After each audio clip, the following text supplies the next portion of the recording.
Buenas tardes con todos. Mi nombre es Milagro Fernández Casqui, soy médico residente del Hospital Regional de Pucallpa. En esta oportunidad, por parte del curso de Telesalud, voy a estar exponiendo el tema de crisis asmática. Esta es una patología muy frecuente, es un motivo de consulta de emergencia, ¿no? en pediatría, ¿no? Por lo cual es muy importante las medidas de prevención que se suele tomar inicialmente, evitando así la gravedad del cuadro, ¿no? Y que suelen acudir a emergencia, siendo esto una patología de manera prevenible, ¿no? Y con el tratamiento oportuno, ¿no? Evitando así la gravedad del cuadro. Estos son los ACAPTES que vamos a estar desarrollando en el transcurso de la exposición, ¿no? Vamos a estar desarrollando la definición, epidemiología, factores desencadenantes, patogenia, diagnóstico, tratamiento y prevención. Correcto, la definición es una enfermedad inflamatoria crónica de las vías respiratorias a nivel bronquiolar, ¿no? Suele caracterizarse por ser una obstrucción reversible donde hay una limitación del flujo aéreo, ¿no? Con una hiperreactividad de las vías respiratorias e inflamatorias de los bronquios. ¿Qué es la crisis de asma? ¿No? Es un empeoramiento de manera repentino y progresivo de los síntomas, ¿no? Vamos a ver que los pacientes van a tener un incremento de la tos, una tos que suele ser continua, aparecer en las noches, ¿no? Con sensación de opresión en el pecho, silbido, dificultad para respirar, ¿no? ¿Y cuáles son los síntomas que nos hacen a pensar a nosotros acerca de la gravedad del cuadro? ¿No? La presencia de cianosis peroral, el tiraje intercostal marcado, ¿no? La sensación de somnolencia, son signos, ¿no? Son señales, como lo vemos aquí, que nos van a evidenciar de la atención inmediata que nuestro paciente necesita. ¿Qué tenemos como definición de estatus asmático? Es un episodio severo de broncoespasmo donde va a haber una repercusión hemodinámica, ¿no? Debido a que se va a producir una dificultad en el intercambio gaseoso, ¿no? Y que esta patología no suele revertir con una terapia convencional. Tenemos como epidemiología que aproximadamente el 20% de pacientes pediátricos suelen acudir a emergencia por este cuadro. El 5% es motivo de consulta y vamos a ver que eso suele incrementar hasta un 15% en dependencia del mes, ¿no? En el mes de invierno vamos a ver que eso se va a incrementar. El 15% de los pacientes suelen ser ingresados por esta patología, ¿no? Asociado a ello vamos a ver que hay varios factores de riesgo que van a agravar, ¿no? Agravar este cuadro, ¿no? Y que nos van a poder resolver con una terapia convencional, ¿no? Se observa que el 80% son, suelen ser exacerbaciones que suelen ser directamente asociados al asma, ¿no? En Perú, la prevalencia de esta enfermedad, específicamente en Lima, vamos a ver que suele ser en los pacientes pediátricos del 27%, ¿no? Y los factores desencadenantes, vamos a dividirlos que suelen ser directos e indirectos, ¿no? En los factores directos, vamos a ver que suelen ser de causa de infección viral, ¿no? Como el rinovirus, el virus sistema respiratorio, el virus de la influencia, la presencia del humo del tabaco, el humo de la madera, ¿no? El frío, la humedad, los compuestos orgánicos volátiles, ¿no? Aquellos olores fuertes, ¿no? Suelen ser desencadenantes del cuadro, ¿no? Acá también tenemos los alergenos, la presencia de ácaros de polvo doméstico, el polen, ¿no? De los animales, la contaminación atmosférica, ¿no? Generalmente en las grandes ciudades, ¿no? La presencia de dióxido de azufre, dióxido de carbono, compuestos hidrogenados de ozono, ¿no? Y los factores emocionales también son factores que suelen desencadenantes de este cuadro, ¿no? Ya sea pacientes con llanto intenso, ¿no? O con depresión intensa. Entre los factores indirectos que vamos a estar viendo, vamos a ver que va a ser la realización de actividades físicas, la presencia de alergenos, ¿no? Aquellos algunos, va a haber en algunos alimentos la presencia de unos aditivos que suelen ser alergenos, ¿no? Y van a favorecer la crisis de asma, ¿no? Los cambios atmosféricos, los cambios estacionales también, algunos fármacos como son los AINES, los beta bloqueantes, ¿no? La rinitis, la sinusitis, el periodo menstrual también en sexo femenino. Con respecto a las comorbilidades y los factores que dificultan el control del asma, vamos a ver que van a aumentar los riesgos del cuadro, ¿no? Aquellos pacientes que tienen historia de un asma grave o mal controlada, ¿no? En aquellos pacientes con antecedentes que tienen crisis de asma severo, con rápido empeoramiento, ¿no? Que han ingresado a UCI. Pacientes que han tenido antecedentes de varias hospitalizaciones o visitas a urgencias en el año previo, alguna visita a urgencias en el mes previo, ¿no? El uso frecuente de broncodilatadores, vamos a ver que va a haber un adecuado manejo, control de esta enfermedad, ¿no? Pacientes que tengan limitación a las actividades físicas, el tratamiento inadecuado, ¿no? Insuficiente, vamos a ver el incumplimiento del tratamiento, las malas técnicas de la administración del fármaco, ¿no? Vamos a ver que si en este caso que utilizamos el espaciador que nos ayuda, que favorece, ¿no? La impregnación del medicamento a los bronquios, vamos a ver que si no tienen un buen mantenimiento o no son aplicados en el tiempo establecido, vamos a ver que va a haber un tratamiento inadecuado, ¿no? Las carencias familiares sociales, vamos a ver que el estrés, la fatiga, ¿no? El estrés de los pacientes, las malas condiciones domésticas, aquellos pacientes hacinados que viven con animales domésticos, ¿no? Algunos problemas psicológicos, psiquiátricos, ¿no? Vamos a ver aquellos pacientes que sufren de ansiedad, ¿no? Pacientes aquellos que tengan dificultades acudir a un centro de salud, a un hospital, ¿no? No vamos a ver aquellos pacientes que viven en caseríos, en zonas alejadas, que tienen poca accesibilidad a un centro de salud, ¿no? Factores relacionados a la edad, vamos a ver que los pacientes en los primeros años de vida, pequeños, ¿no? Van a ser más propensos a infecciones respiratorias frecuentes, ¿no? O aquellos adolescentes que no tienen un adecuado seguimiento, ¿no? O suelen incumplir el tratamiento. Aquí vamos a ver aquellos pacientes que tienen a realizarse la espirometría, ¿no? Vamos a ver que se va a evidenciar del BEF1, ¿no? O la relación del BEF1 sobre el PVC. Vamos a ver que esto va a favorecer los cuadros de debilidad para las pacientes que tengan un cuadro de broncodilatación positiva, ¿no? La presencia de alergenos, rasgos atópicos, ¿no? Como la polisensibilización, la rinitis alérgica o rinosinusitis crónica, la alergia alimentaria, ¿no? Hay comorbilidades que van a dificultar el control del asma. Los antecedentes de prematuridad, la displasia broncopulmonar, el tabaquismo pasivo, ¿no? Aquellos familiares que alguien en casa esté fumando, vive en un lugar hacinado, ¿no? El niño se encuentra en casa, vamos a ver que va a ser un inhalador pasivo, ¿no? Enfermedades neurológicas, neuromusculares, crónicas, la obesidad, el síndrome de apnea y hipopnea del sueño, trastornos funcionales y psicógenos con repercusión en la respiración, ¿no?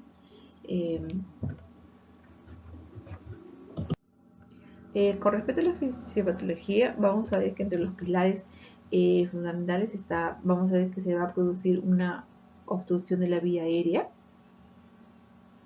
¿no? Posteriormente se produce una inflamación y hiperactividad de la vía aérea. Como vemos en este cuadro, en esta imagen, vamos a ver que ese es nuestro bronquio normal, ¿no? Que tras la realización de algún tipo de de actividad, en este caso un factor de riesgo, ¿no? Un desencadenante, la presencia de una infección o alergenos, ¿no? Eso va a producir una inflamación aguda, ¿no? Se va a producir un broncoespasmo, ¿no? Una disminución de la luz y de manera precoz, ¿no? Mientras que de forma tardía, este broncoespasmo no va a favorecer la vasodilatación y aumento de la producción de moco, ¿no? La inflamación crónica va a estar mediada ya por los sinófilos, neutrófilos, monocitos, ¿no?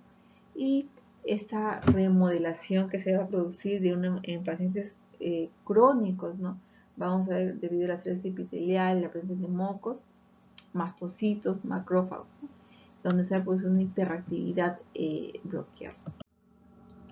Acá es la respuesta temprana y tardía. La respuesta temprana va a estar mediada por mastocitos, donde esto va a favorecer la formación de antígeno de anticuerpo IgE en la superficie de los mastocitos, que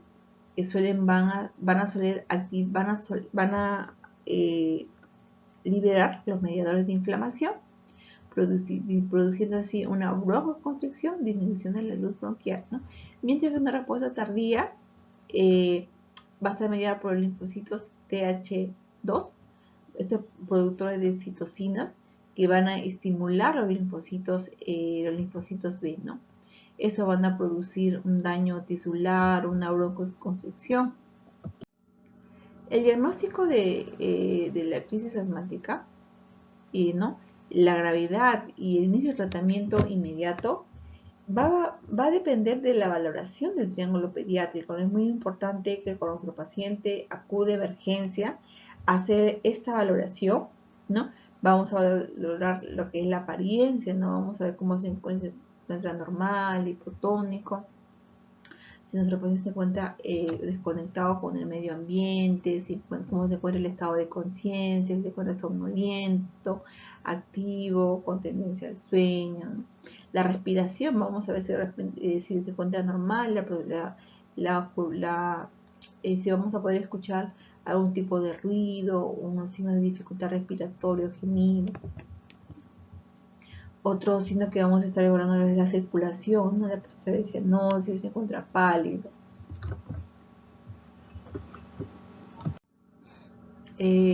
Para nosotros tratar adecuadamente una crisis de asma y establecer la gravedad, tenemos que hacerlo lo más pronto posible con una análisis detallada, ¿no? Viendo el tiempo de la evolución de la crisis, la medicación administrada previamente, si hay una respuesta o no al tratamiento, ¿no? Valorando así los factores desencadenantes, ¿no?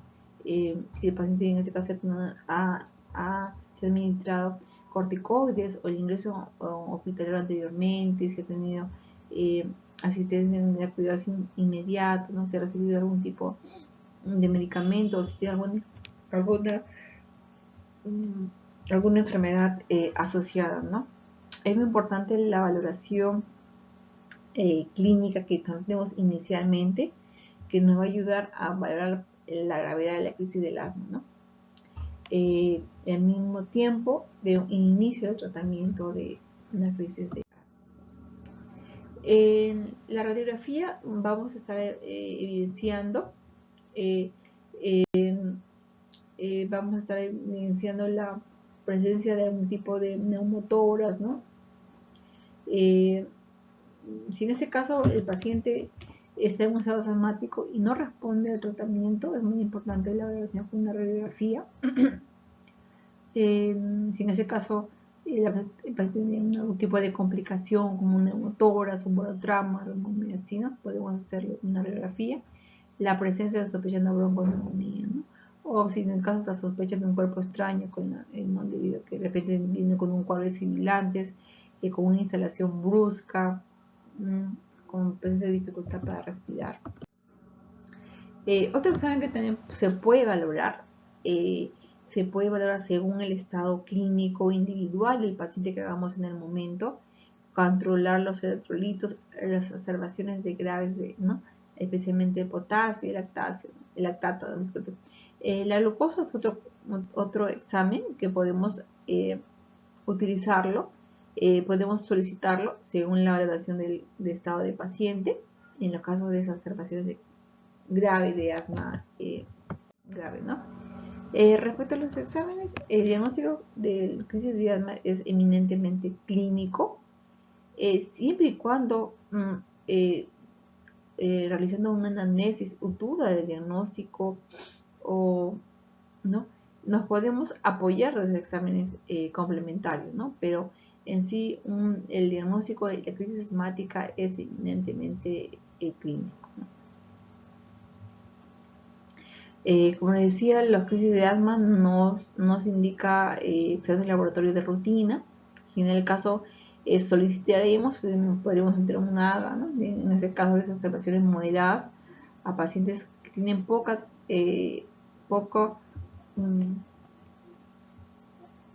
suelen tener poco respuesta al tratamiento inicialmente, ¿no? O pacientes con oxígeno menor de 60 milímetros de mercurio o presión arterial de oxígeno superior a 45 milímetros, indicado como insuficiencia respiratoria, ¿no? El diagnóstico, para nosotros realizar el diagnóstico nos apoyamos de unos scores, entre ellos está el IPA, que ante la limitación de la prueba diagnóstica, el IPA es el más utilizado en preescolares con sibilantes recurrentes para poder producir el pronóstico, ¿no? Y nos ayuda a poder facilitar la toma de decisiones en el tratamiento. El índice predictivo del asma, el paciente tiene que tener una condición previa, ¿no? Lactante con 3 o más episodios sibilantes al año durante los 3 primeros años de vida que cumplan un criterio mayor o 2 criterios menores. Entre los criterios mayores tenemos diagnóstico médico de asma en alguno de los padres, diagnóstico medio de eczema tópico de 2 a 3 años de edad, y en criterios menores tenemos la presencia de rinitis alérgica diagnosticada por un médico, ¿no? A los 2 o 3 años de edad. Sibilancias no asociadas a resfríos, eosinofilia en sangre periférica o igual o superior a 4%, ¿no? El valor predictivo para el diagnóstico de asma en algún momento entre 6 a 13 años de edad tiene un valor predictivo de 77% y un valor negativo de 68%. Tenemos otro score, ¿no? Que nos va a valorar lo que es el grado de gravedad del asma. Se utiliza signos y síntomas que solemos valorar, y en dependencia de estos signos y síntomas podemos clasificar en una crisis asmática leve, moderada, severa, ¿no? Los parámetros que vamos a estar evaluando en la disnea, en el habla, ¿no? Estado de alerta, la presencia o no del uso de músculos accesorios, las sibilancias, el pulso paradójico, el PEP, ¿no? Cómo se encuentra la saturación, la presión arterial de oxígeno de CO2, ¿no? Si llegamos de una disnea leve, el paciente está caminando, ¿no? Se acuesta. Vamos a hablar de una disnea ya moderada, una crisis moderada, cuando el paciente tiene disnea de hablando, llanto corto, dificultad en alimentarse, dificultad de sentarse. O severo, cuando el paciente tiene dificultad para respirar en reposo, deja de comer, tiene que estar necesariamente sentado, ¿no? En el habla vamos a ver que las oraciones en leve suele decir oraciones, en la moderada suele decir frases y en la severa ya suele decir palabras, ¿no? El estado de alerta en leve es normal, en la moderada suele ser agitado, en la severa muy agitado o confuso. Los músculos accesorios en el leve no se utilizan músculos accesorios, mientras que en la moderada puede ser que sí o puede ser que no se use este músculo. La severidad, si hay un gran marcado uso de un músculo accesorio, vamos a ver la presencia de tiraje intercostal marcado, ¿no? El pulso paradójico leve puede estar ausente, en la moderada de 10 a 20 milímetros de mercurio y la severidad mayor a 25 milímetros de mercurio, ¿no? Y así como los demás. Otro parámetro también que solemos utilizar es el pulmonar score. Es una puntuación de 0 a 3, ¿no? Donde vamos a clasificar leve de 0 a 3 puntos, moderado de 4 a 6 y grave de 7 a 9, ¿no? Los parámetros que vamos a estar evaluando, la frecuencia respiratoria en menores de 6 años, mayores de 6 años, las sibilancias, ¿no? Se ponen al final en la inspiración, en toda la expiración, o en la inspiración y en la expiración, la presencia, el uso de muro esternocleidomastoideo, ¿no? Y en dependencia de la valoración que nosotros podemos utilizar el Pulmonary Score, ¿no? Podemos clasificar el grado de severidad de nuestro paciente. El Pulmonary Score, ¿no?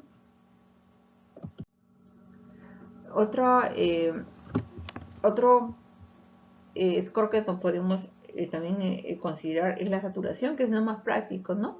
Si en este caso tiene una saturación leve, si es un grado leve, cuando la saturación mayor es 94, moderado 91 94, grave menor a 91.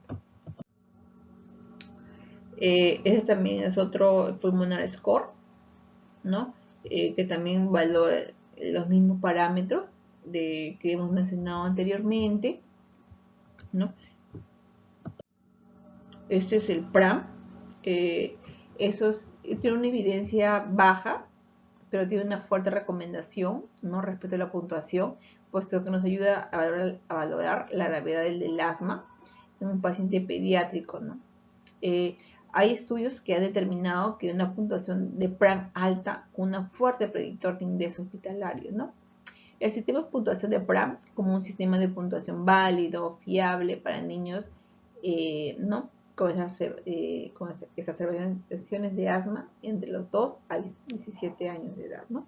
Vamos a ver que vamos a estar valorando lo que es el uso de músculo supraesternal, intercostal, el pase de la vía aérea, la inspiración, ¿no? Cómo se encuentra la saturación, ¿no?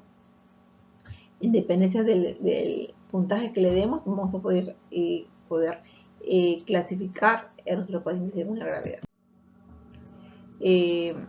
Debemos utilizarlos específicamente, tener en cuenta el paciente con crisis asmática grave, ¿no?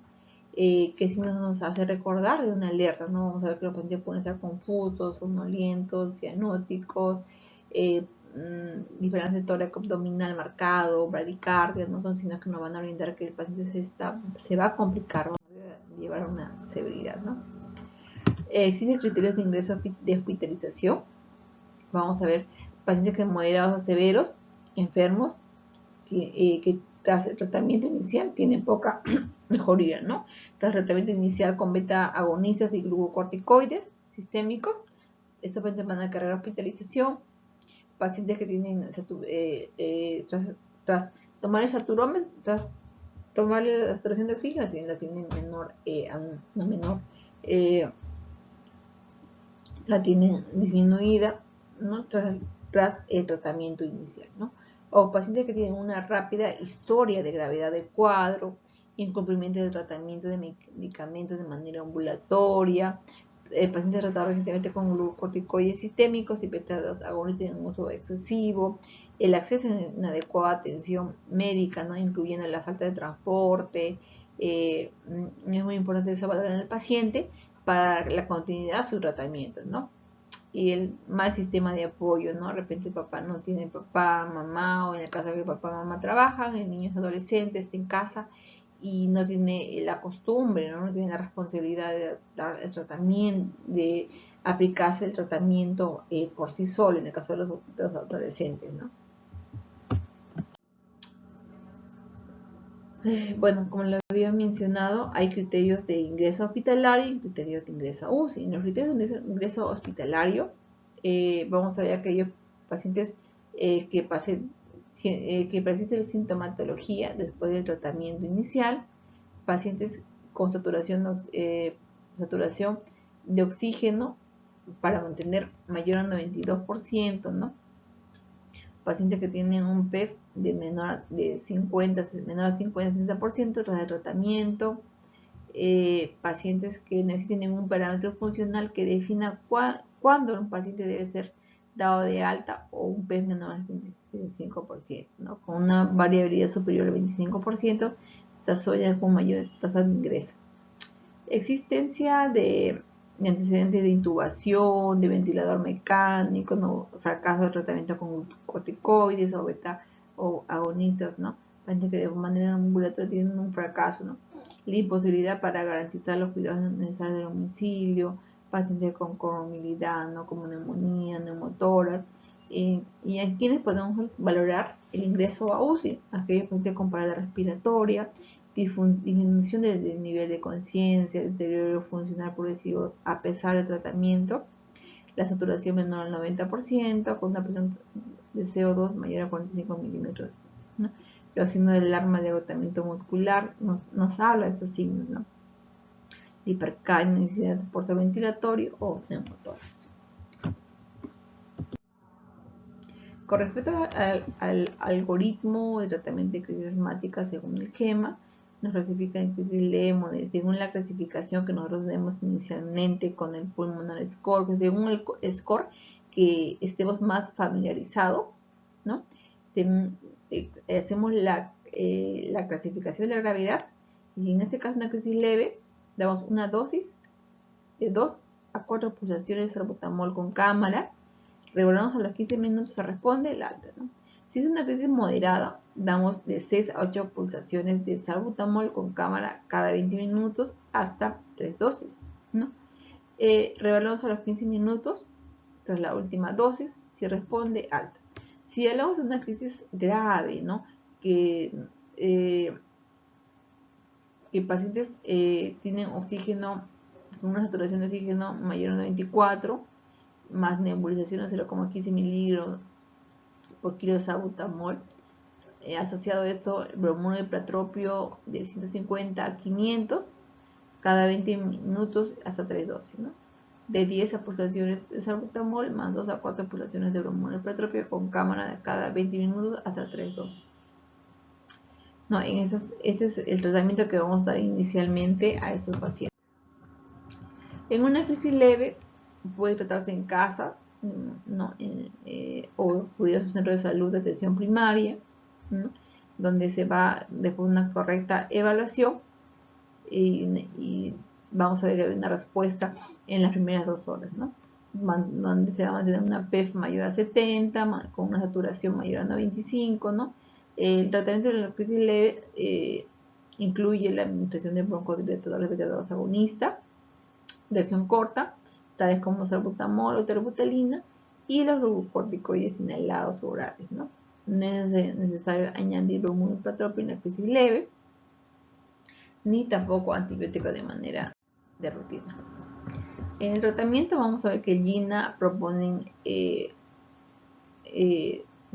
para el diagnóstico del grupo de edad, si hay patrones sintomáticos recurrentes, si hay antecedentes familiares y personales de atopía, respuesta al tratamiento antiasmático positivo con recaídas a retirar. El objetivo de la terapia es evaluar la gravedad de las exacerbaciones, corregir la hipoxemia, la hipocapnia, ¿no? Y revertir inmediatamente la obstrucción del flujo de aire mediante el uso de intervenciones médicas oportunas y adecuadas que nosotros estemos dando. Es muy importante prevenir las complicaciones, así como las fugas de aire, ¿no? Asegurar la disposición adecuada del paciente para que puedan brindar tratamiento inicial y evitar la crisis de asma, ¿no? Reducir la posibilidad de recurrencia proporcionando terapias convencionales. Los broncodilatadores es tratamiento de elección, los beta-2 agonistas de acción corta, inhalado es el fármaco de elección, ¿no? Se da como un inhalador presurizado a dosis media de 100 microgramos dosis, con cámara espaciadora y mascarilla o nebulizador.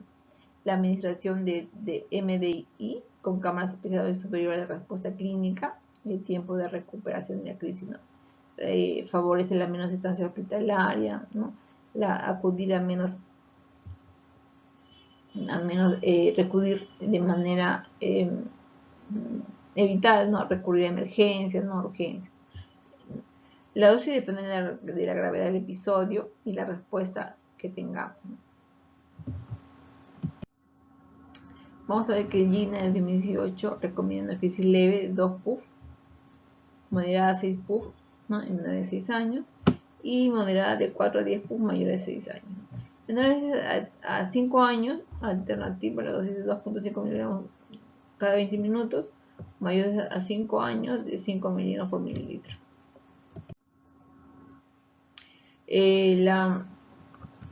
La Sociedad Española de Pediatría, el salbutamol inhalado, recomienda en una crisis leve 2 a 4 puff, crisis moderada grave de 4 a 10 puff, solución para nebulizaciones, en ese caso el Ventolin, dosis fija de 2.55, dosis por peso, 0,15 miligramos por miligramo. La terapia inhalatoria, en la terapia, la terapia inhalatoria, vamos a ver la manera de administración con broncodilatador beta agonista usado por vía inhalatoria, ¿no? Tiene más eficacia, suele ser mejor el depósito de medicamento a nivel bronquial, ¿no? La técnica de administración de la medicación inhalada y mantenimiento de cámara especiadora, ¿no? El niño está de ser incorporado, de pie o sentado, ¿no? Se tiene que agitar previamente el cartucho, debemos comprobar que no esté vacío, debemos quitar la tapa, si la cámara es de plástico, en la primera vez que se utilice, utilizamos en las últimas 2 semanas, aplique un puff, ¿no? Para impregnar el medicamento. Primero impregnamos el medicamento. Si se ha utilizado recientemente las cámaras metálicas, no es preciso metálica, no es preciso hacerlo, ¿no? Colocamos la mascarilla sobre la cara del niño, abarcando la boca y la nariz hasta lograr un buen sellado de la cámara, no, en la boquilla. Presionamos el aerosol para aplicar una pulsación y esperamos 10 segundos, mientras el niño respira tranquilamente a través de la cámara, ¿no? En lo mejor de los casos, observamos que la válvula de la cámara se mueve como en la respiración del niño, ¿no? Y se repite este punto tantas veces sea indicado. Una vez finalizado el proceso, debemos tapar el inhalador y guardarlo en un lugar seco fuera del alcance de los niños, ¿no? Para limpiar la cámara es muy importante realizarlo 2 veces por semana. Lo introducimos en un agua con abundante agua y jabón, y debemos secarlo al medio ambiente. No debemos frotar ningún papel, ningún trapo, ¿no? Porque suele producir descargas, polaridades que van a que al momento de aplicar los medicamentos no va a disminuir su efecto, ¿no? Con respecto a los corticoides, suelen ser beneficiosos cuando suelen aplicarse, suelen administrarse de manera precoz. La vía oral es la elección. Deben administrarse en todas las crisis moderadas graves o en niños con antecedentes de crisis graves. En las sibilancias de predominio viral, ese grupo de edad no suelen ser efectivos, ¿no? Por lo que se aconseja el uso regional de la misma y solo utilizarlo en los episodios más graves. Mejorar el test de función pulmonar, resolución más rápida de limitación del flujo aéreo, disminuir la tasa de hospitalizaciones y disminuir la tasa de recaída. Entre el medicamento que tenemos la prednisona y la metilprednisolona. La vía oral es la más adecuada, con una dosis de 1 a 2 miligramos por kilogramo día durante 3 a 5 días o hasta resolución de los síntomas. La GINA recomienda dosis de hasta 20 miligramos por día en niños menores de 2 años y hasta 30 miligramos por día en mayores de 2 años. Esto de aquí es un cuadro de las dosis en el caso que tengamos otros corticoides, una alternativa, una dosis máxima. Los corticoides inhalados no se recomiendan, los esteroides inhalados a dosis altas para ataques agudos de asma. Los antibióticos, no deben usar antibióticos para otras exacerbaciones, ¿no? A menos que sospeche una bronconeumonía o un foco infeccioso. El bromuro y petropio se utiliza en los casos de crisis asmática grave o en crisis asmática moderada que no responde inicialmente con el SABA. Se ha mostrado una eficacia y seguridad porque inhiben el sistema nervioso, ¿no? Simpático, productor de moco, y mejora el aclaramiento mucociliar. La adición a la terapia de beta-2 agonista mejora el score en los test de función pulmonar sin un incremento significativo de los efectos adversos, ¿no? Su uso continuo no ha mostrado un efecto beneficioso adicional. El efecto máximo se produce en la primera dosis, por lo cual solo debe usarse entre las primeras 24 o 48 horas. El beneficio es significativo en la crisis moderada severa, mayor beneficio cuando mayor es la severidad del cuadro. Produce una disminución de hospitalizaciones del 35%. La forma de administración en dispositivos presurizados en cámaras espaciadoras MDI a dosis de 4 a 8 PUF, ¿no?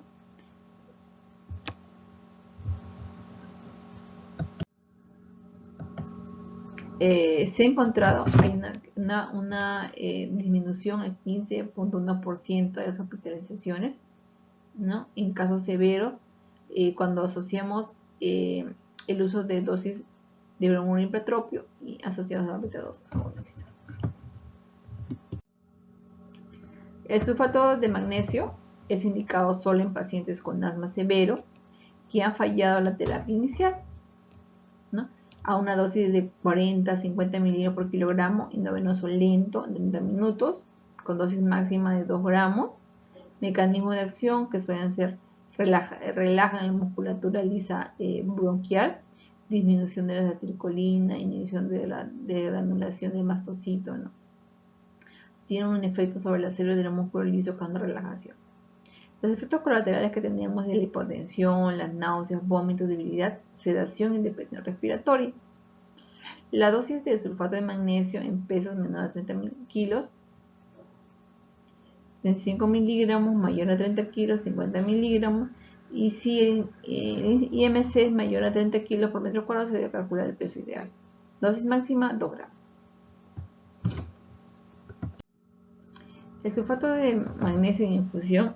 Los últimos estudios concluyeron que usar el sulfato de magnesio en infusión tiene mejores resultados que en el bolo. Una infusión de 4 horas a dosis de 50 miligramos por kilogramo hora igual a 50 miligramos por peso por 4 horas. Si el MC mayor a 30 miligramos por metro cuadrado, se debe calcular el peso ideal, ¿no? Con una dosis máxima para infusión de 4 horas, desde 8 gramos. Se diluye en suelo fisiológico 0,9% con una concentración de 10 mililitros por mililitro. Vamos a ver en este cuadro que tras la administración del sulfato de magnesio, el B suele aumentar, ¿no? Las oxigenoterapias se deben proporcionar suplementos de oxígeno en pacientes con niveles de CO2 menor al 92%, a un FiO2 de 21%. Y los pacientes deben dejar de recibir oxígeno cuando el nivel de saturación de oxígeno mayor al 94%. Con respecto a la hidratación, el Pediatrics nos recomienda que los pacientes de 28 días, 18 años de edad requieren mantenimiento de la vía endovenosa con soluciones isotónicas, ¿no? Y desglosas adecuadas porque disminuyen significativamente el riesgo de desarrollar hiponatremia. Una fuerte recomendación. En la crisis severa de asma, tratamiento alternativo tenemos la teofilina, minofilina, consideran la crisis de asma, ¿no? Tienen efectos adversos de taquicardia, náusea, disminución del umbral de convulsión. Su uso puede aumentar la frecuencia de efectos adversos durante las exacerbaciones. Tiene una dosis de carga de 3 a 6 miligramos por kilo y se puede administrar en 20 minutos bajo monitoreo de EKG. Mantenimiento 0,5 a 1,2 miligramos por kilogramo hora. No es mejor que los beta-agonistas y se discute el uso.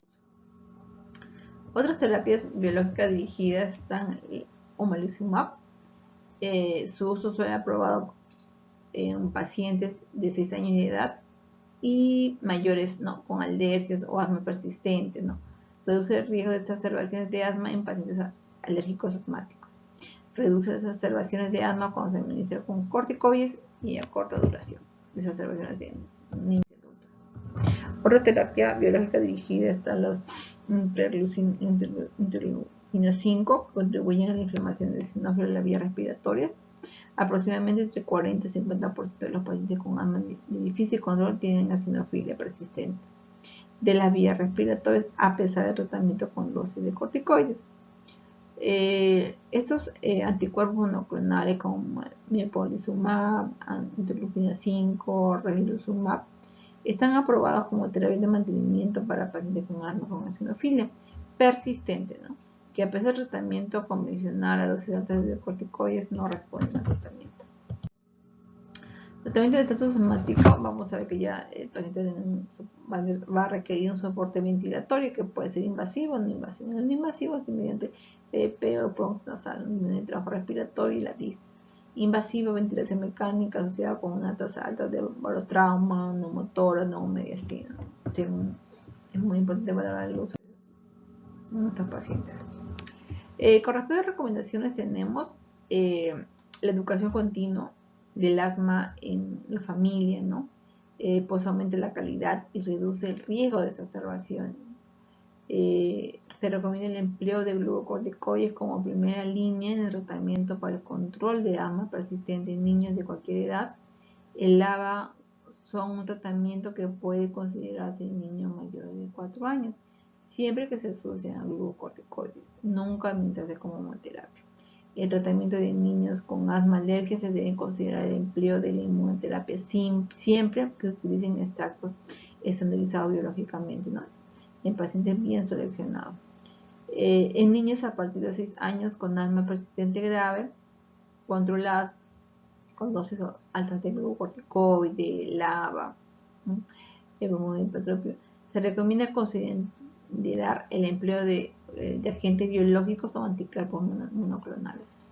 La administración de forma precoz y repetida de dosis altas de SABA constituye la primera línea de tratamiento de la crisis asmática en niños, ¿no?